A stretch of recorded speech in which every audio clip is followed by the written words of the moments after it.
Jordan, one thing I want to talk about, there's a moment in the pods that kind of stuck with me with the conversation with Megan about Luca, right?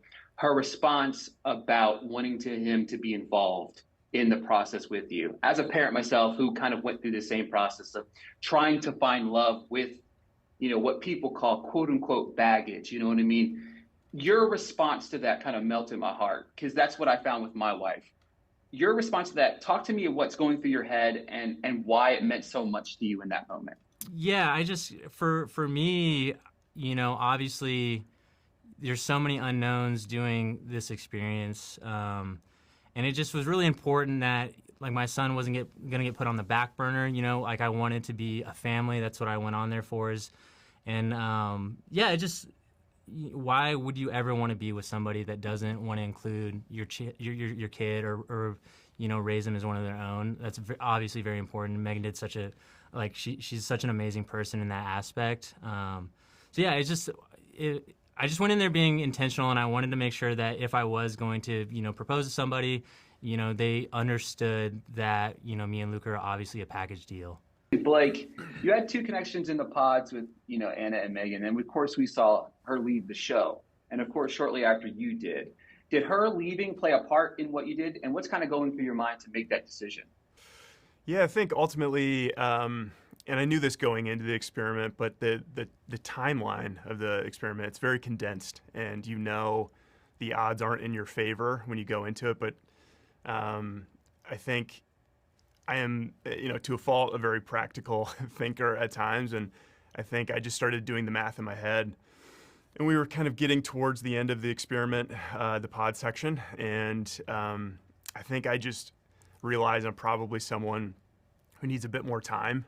I think all of us going into this experiment had our doubts in terms of that condensed timeline, but you get into it, you start dating, you become pretty optimistic. I think most people did.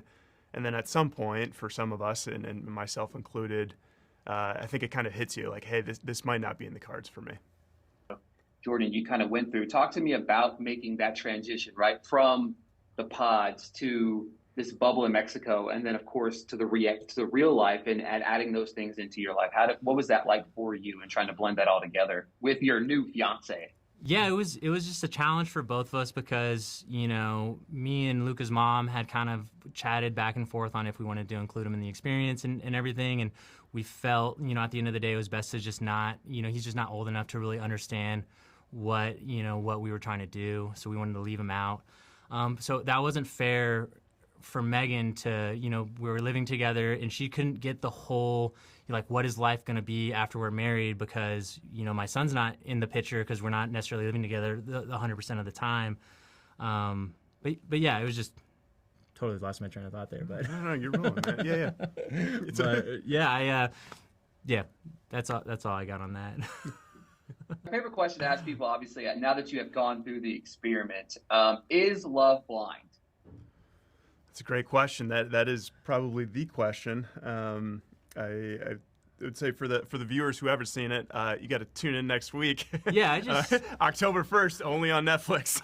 it's like I feel like it's hard for me because I saw Megan and she's so beautiful, right? So it's hard to say like what would I have done if I wasn't physically attracted to her, So, but yeah, I guess truly I did not care what she looked like. She's just such a pure person. She's so like. Just everything about her is just head over heels, So it's just hard to say because I think she's so beautiful. So. Mm-hmm.